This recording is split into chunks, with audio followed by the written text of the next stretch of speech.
Gak kuat.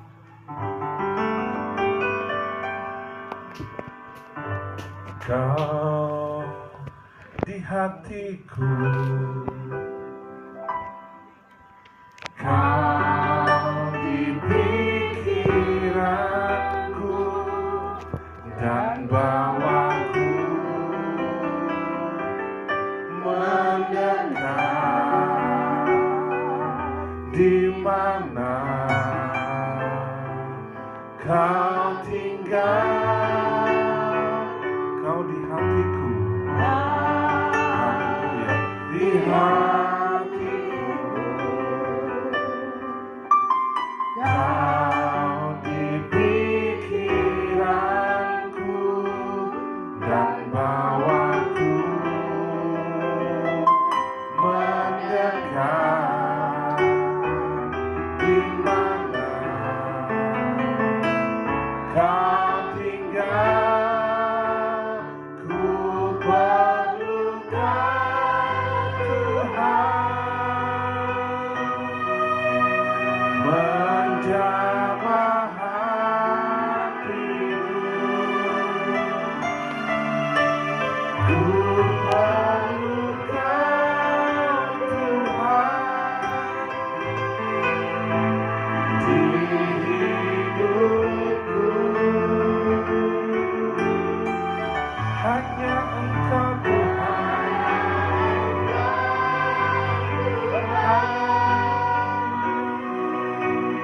mengerti hatiku.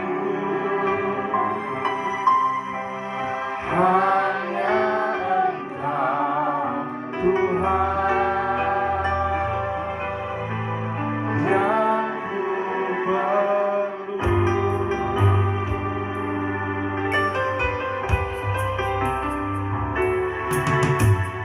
Kau di hatiku,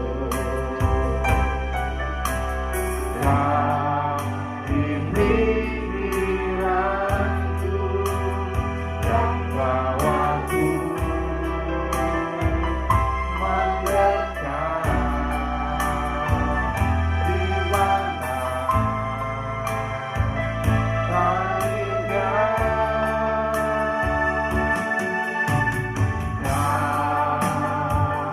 di hatiku, kau di pikiranku dan bawaku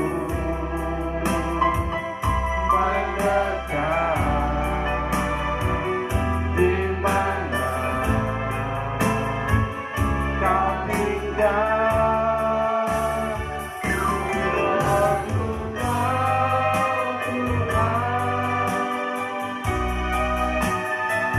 menjamah hatiku. Ku perlukan Tuhan di hidupku. Hanya Engkau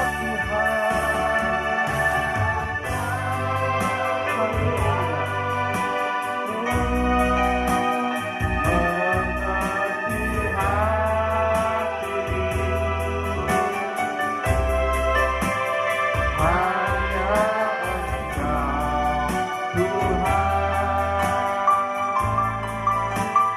yang ku perlu.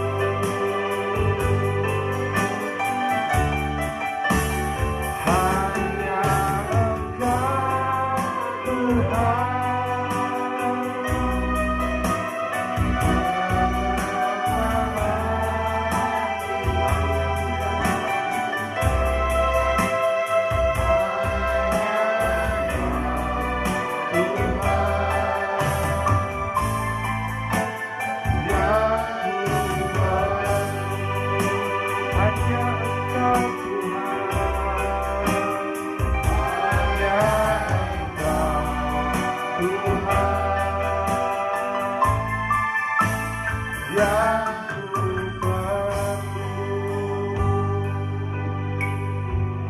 Shalom semuanya. Shalom. Bagaimana kabarnya?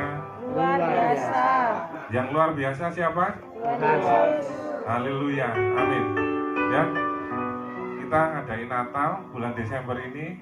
Ya, sebelumnya saya mau terima kasih untuk Pak Hartono yang sudah memberi kesempatan saya untuk menyampaikan firman Tuhan di sini. Ya, juga pada semua jemaat Betani Benjeng. Terima kasih. Kita mau belajar sama-sama untuk kebenaran firman Tuhan. Ya, kita tahu kita kemarin menghadapi yang namanya corona. Ya, pandemi kita nggak bisa beribadah, dan ini pun dikabarkan juga ada corona lagi. Ya Pak ya, ada corona lagi. Bagaimana kita menghadapi hari-hari kita ke depan? Ya, habis ini tutup tahun. Kita nggak berhenti di bulan ini saja. Ada bulan yang ke depan dan ke depan lagi. Kalau tidak melekat sama Tuhan, kita nggak akan kuat untuk menghadapi tahun-tahun ke depan. Ya, kita nggak akan kuat menghadapi. Banyak orang Kristen itu baper, ya, senangnya bawa perasaan. Ya. Kalau ada lagunya yang agak bagaimana, rasanya masalahnya hilang. Ikut perasaannya. Tapi saat pulang dari tempat ibadah masih punya masalah. Ya, benar Pak ya.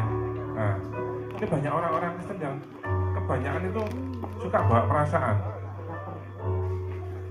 Kalau kita melekat sama Tuhan, ya, di dalam gereja ataupun di luar gereja, ya, kita nggak akan namanya terpengaruh dengan keadaan. Kita tetap yang namanya sukacita. Nggak peduli kita punya pergumulan seperti apa, ya, masalah yang seperti apa, kita tetap yang namanya sukacita. Ya, makanya dari itu kita mau belajar sama-sama tentang seorang, ya, seorang yang tidak apa ya namanya, tidak dianggap sama orang banyak, ya, tidak dihiraukan sama orang banyak. Kita mau belajar dari seorang ini, tokoh ini, ya, bagaimana dia melekat sama Tuhan, dia bisa mengenal dengan Tuhan secara pribadi. Ya, kita mau belajar sama-sama. Kita mau buka Markus 10.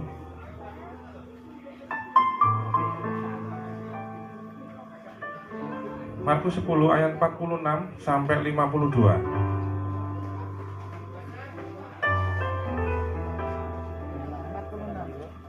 Markus 10 ayat 46 sampai 52. Yang sudah dapat katakan amin. Ya, di sini judul perikopnya Yesus menyembuhkan Bartimeus. Ya, kita mau belajar dari orang yang namanya Bartimeus ini. Bagaimana dia melekat sama Tuhan? Ya, saya kasih judul di sini 3 kunci menggerakkan hatinya Tuhan. Ya, di masa-masa nanti tahun-tahun ke depan, ya, kita bisa kuat menghadapi yang namanya pandemi corona, ya, sehingga kita tetap kuat melekat di dalam Tuhan. Ya, saya rindu untuk kita baca bergantian. Saya ayat yang genap, Bapak Ibu Saudara sekalian ayat yang ganjil. Ya, nanti ayat yang terakhir kita baca sama-sama, kita aminkan sama-sama. Ya. Judul perikopnya Yesus menyembuhkan Bartimeus. Lalu tibalah Yesus dan murid-muridnya di Yeriko. Dan ketika Yesus keluar dari Yeriko bersama-sama dengan murid-muridnya dan orang banyak yang berbondong-bondong, ada seorang pengemis yang buta bernama Bartimeus, anak Timeus, duduk di pinggir jalan. Ketika didengarnya bahwa itu adalah Yesus orang Nazaret, mulailah ia berseru, Yesus anak Daud, kasihanilah aku. Banyak orang menegurnya supaya ia diam. Namun semakin keras ia berseru, anak Daud, kasihanilah aku.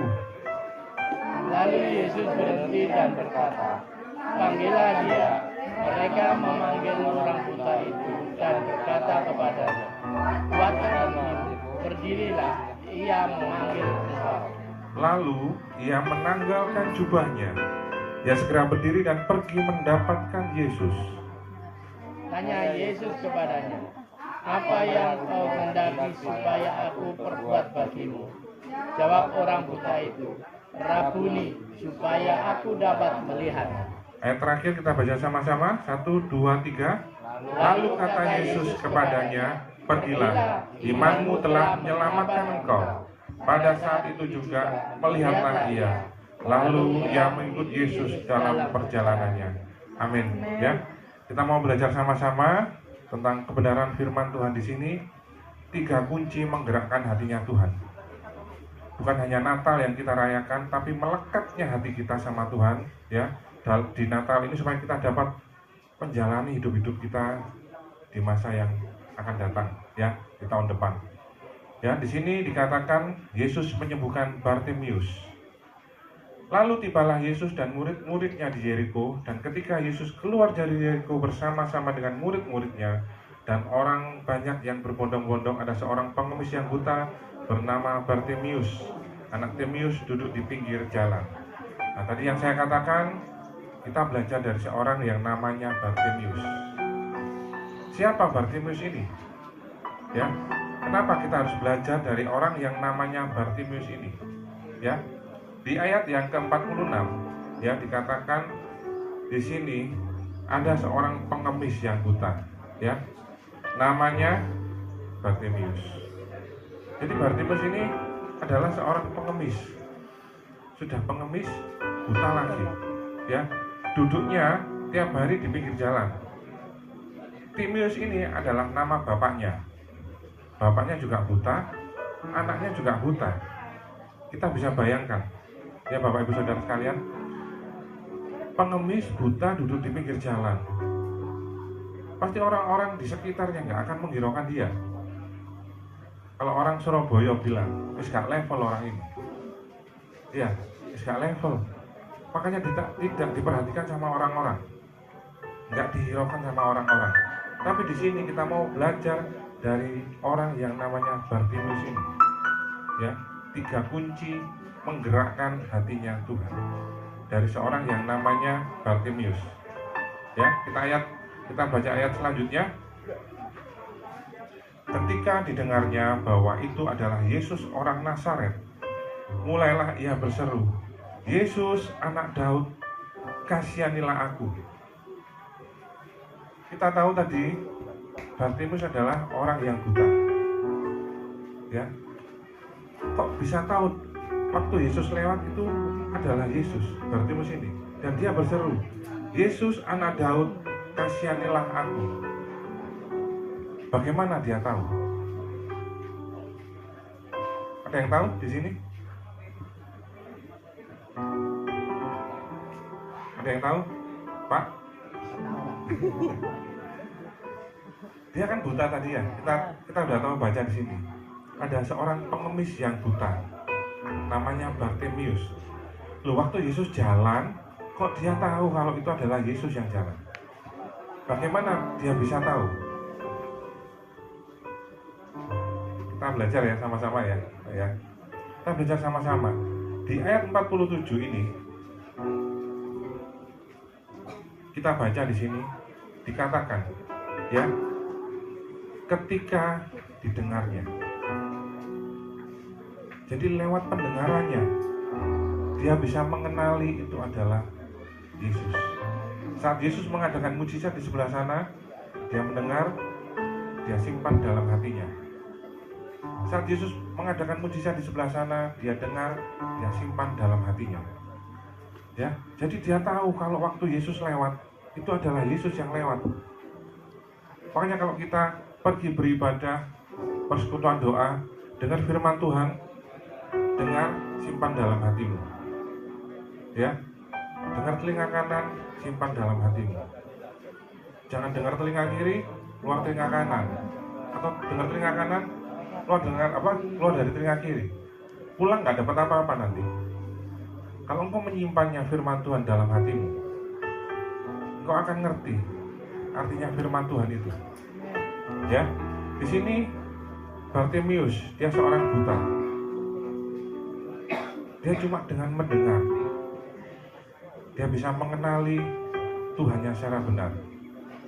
Kita dikasih sempurna sama Tuhan, bisa melihat, ya, bisa mendengar.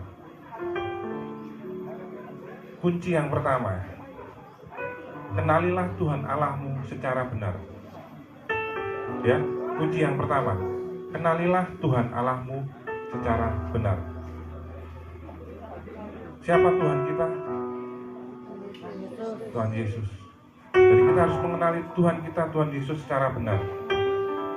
Dengan cara bagaimana kita kenal Tuhan kita secara benar?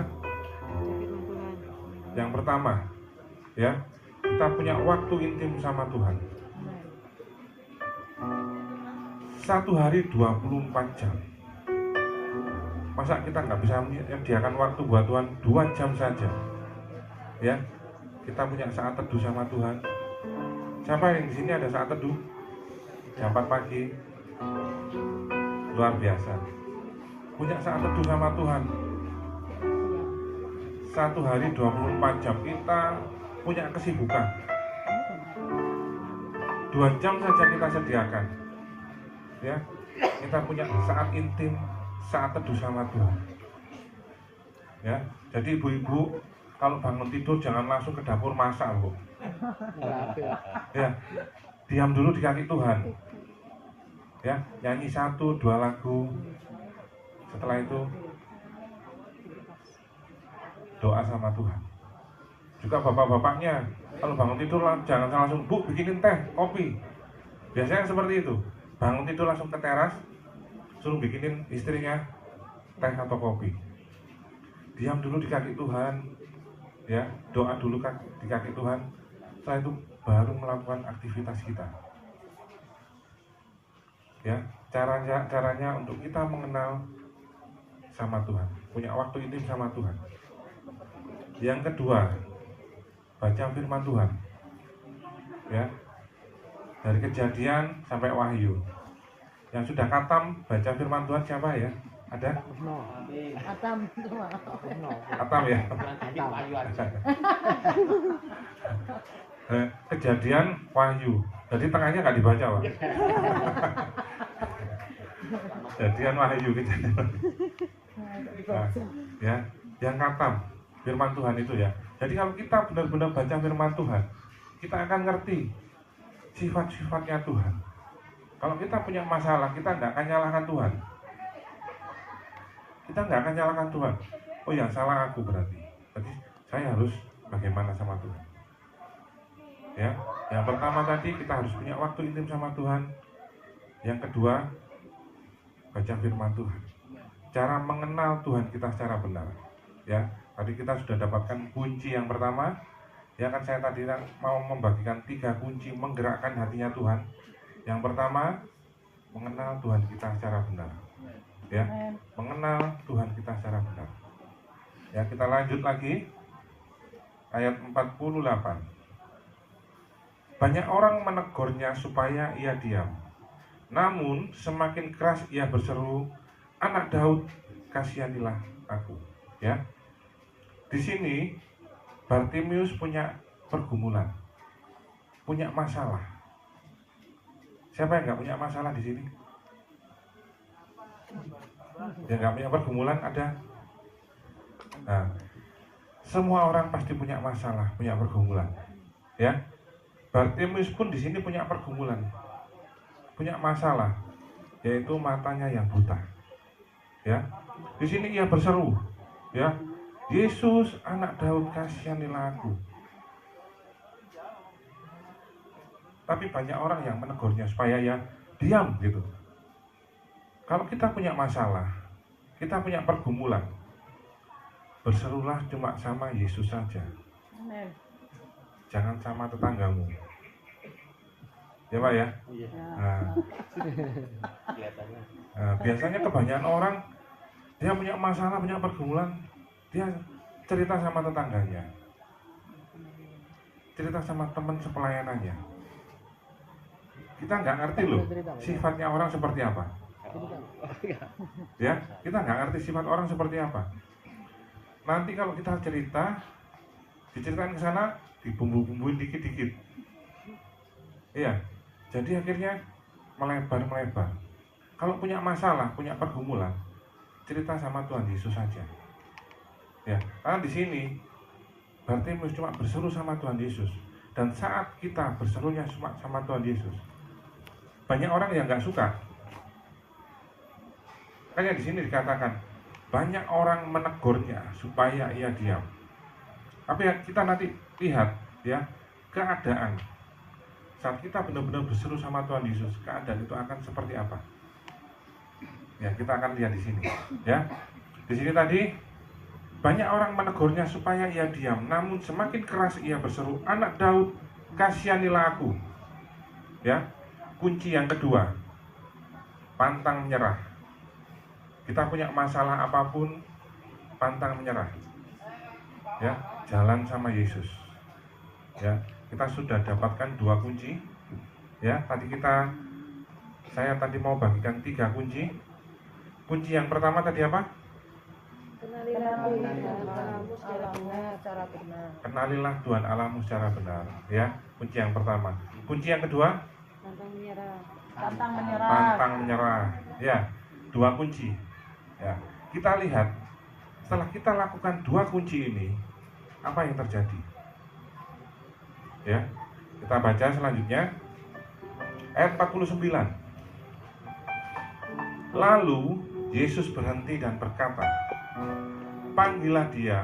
Mereka memanggil orang buta itu dan berkata kepadanya, "Kuatkan hatimu, berdirilah, ia memanggil engkau." Ya, 2 kunci kita lakukan tadi. Mengenal Tuhan secara benar, pantang menyerah. Ada respon dari Tuhan Yesus. Ya, di sini dikatakan lalu Yesus berhenti. Yesus berhenti. Ya, itu respon dari Tuhan. Enggak hanya berhenti saja Tuhan di sini. Ya, dan berkata, "Panggillah dia." Panggillah Bartimeus. Ya. Mereka memanggil orang buta itu dan berkata kepadanya, "Kuatkan hatimu, berdirilah, ia memanggil engkau." Orang-orang yang tadi, ya, saat Bartimeus berseru sama Tuhan Yesus, bilang, "Diam." Keadaannya dirubah sama Tuhan. Ya, di sini orang-orang bilang, orang-orang itu berkata kepadanya, "Kuatkan hatimu, berdirilah, ia memanggil engkau." Itulah kalau kita benar-benar berserah sama Tuhan. Kalau kita punya pergumulan, punya masalah, cuma berserah sama Tuhan, orang-orang yang nggak suka akan dibalik seperti itu.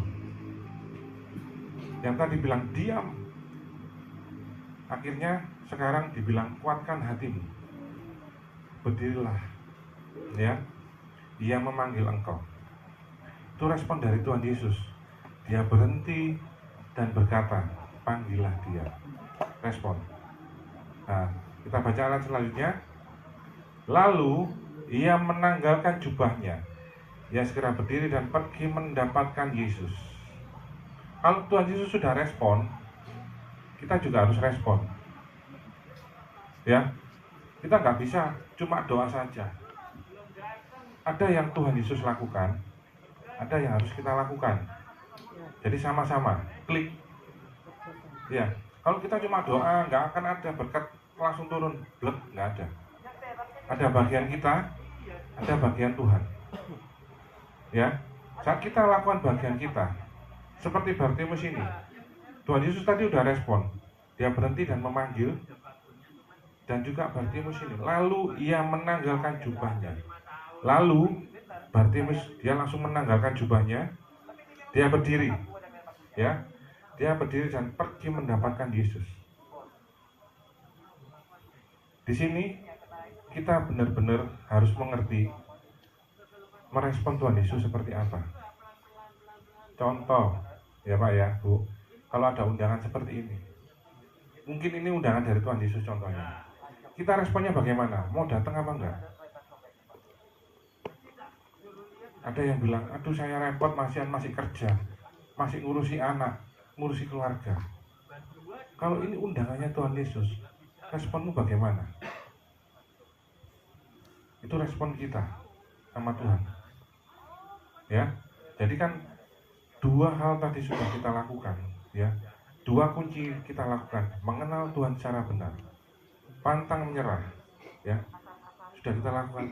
Enak loh jadi orang Kristen kalau kita benar-benar nuruti urut apa maunya Tuhan Yesus.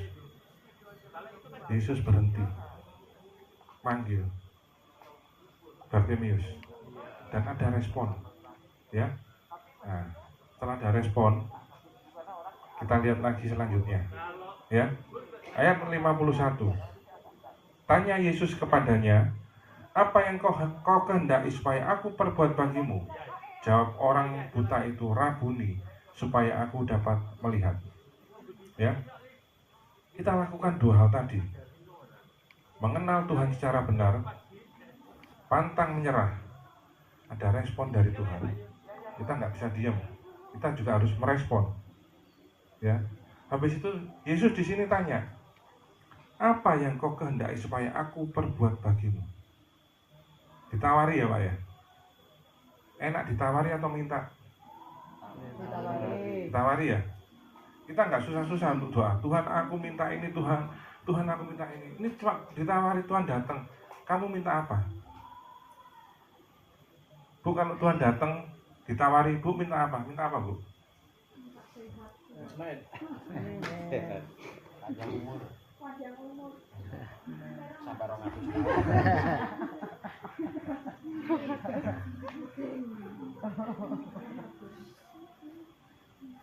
Iya. Kalau datang Tuhan Pak sama Pak Hartono, ditawari Tuhan, minta apa? Minta apa Pak? Minta kesehatan. Itu. Kalau kita ditawari Tuhan, kita harus benar-benar kita pikirkan apa ya yang benar-benar kita butuhkan. Kita belajar dari seorang yang namanya Bartimeus, ya.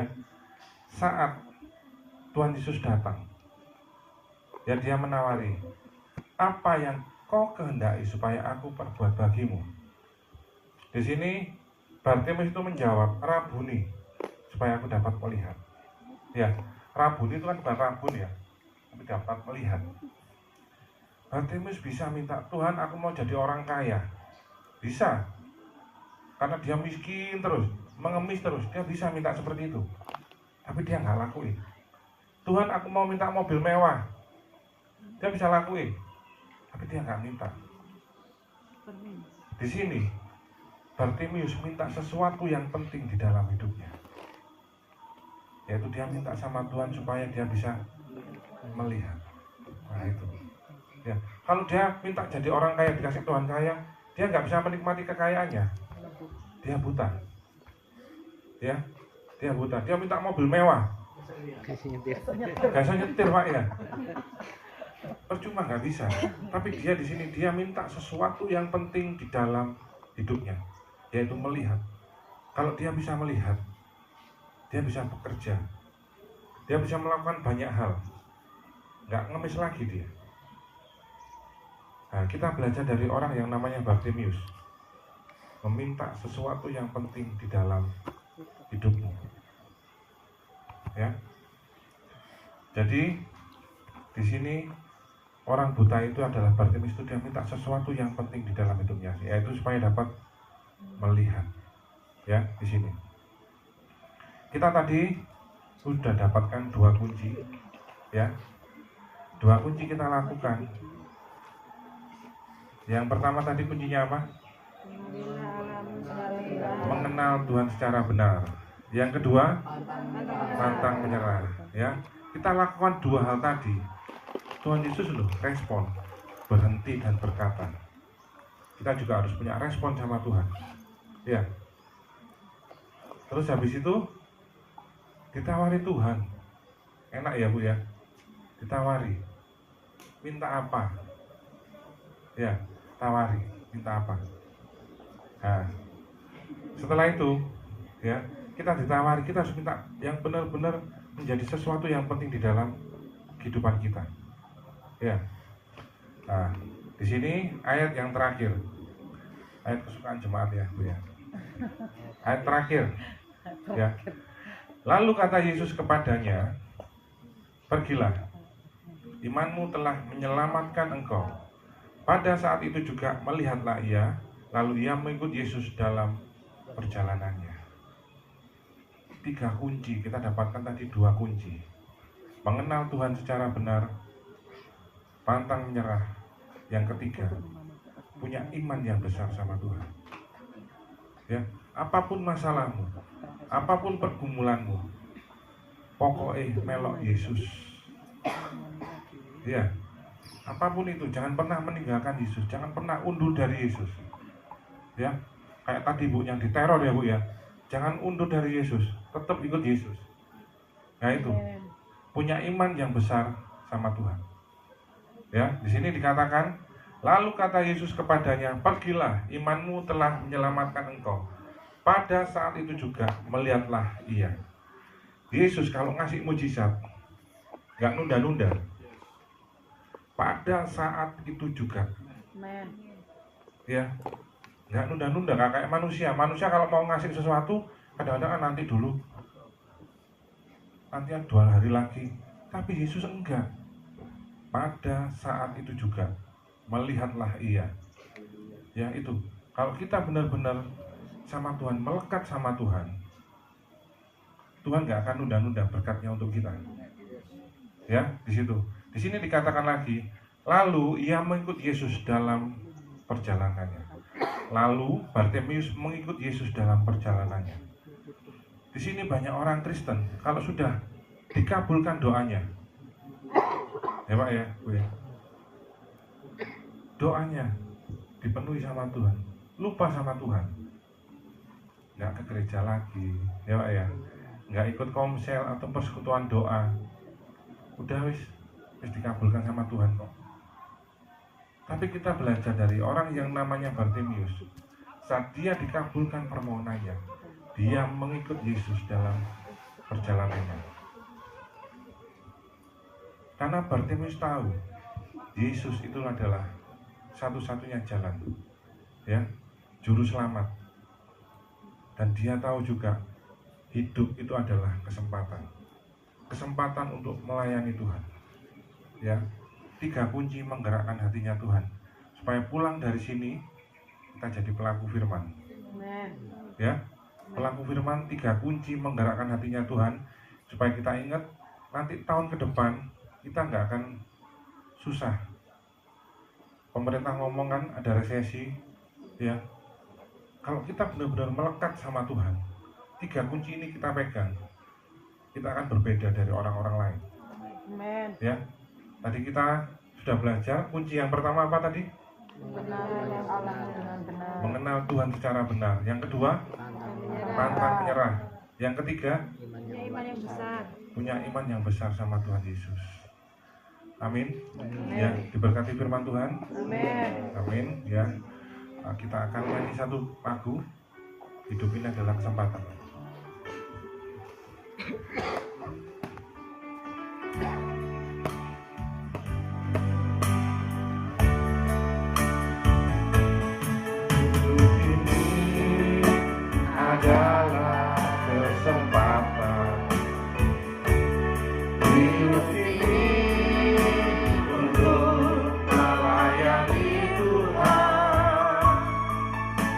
Jangan sia-siakan waktu yang Tuhan beri.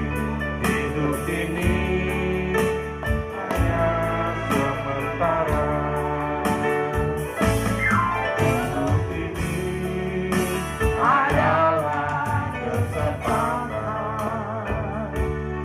Hidup ini untuk melayani Tuhan. Jangan sia-siakan waktu yang Tuhan beri. Hidup ini harus jadi berkat. Oh Tuhan, pakailah hidupku selalu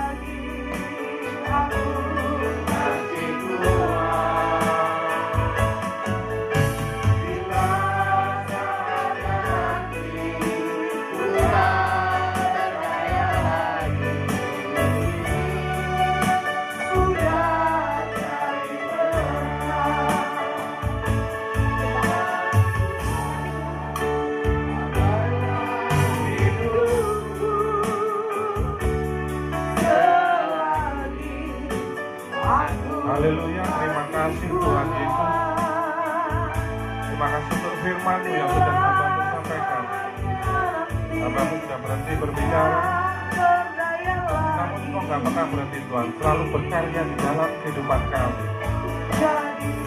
Lawat kami Tuhan pribadi, lepas pribadi, supaya kami semakin mengenal Engkau secara benar. Punya waktu yang ingin sama Engkau Tuhan Yesus, membaca firman, pantang menyerah di dalam kehidupan ini, dan punya iman yang besar Tuhan sama Engkau. Apapun yang terjadi di dalam kehidupan kami, pergumulan kami, masalah kami tetap mau ikut Engkau Tuhan seumur hidup kami. Terima kasih Tuhan Yesus, Hamba-Mu titipkan jemaat ini. Biarkan Engkau selalu menjadi penolong bagi mereka semua, selalu ada buat mereka Tuhan Yesus. Pergumulannya, permasalahannya Tuhan Yesus, Engkau menjawab pribadi lepas pribadi. Terima kasih Tuhan Yesus, dalam nama Yesus. Haleluya, amin. Puji nama Tuhan.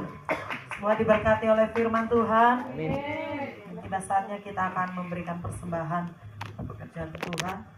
Sebelum itu mari kita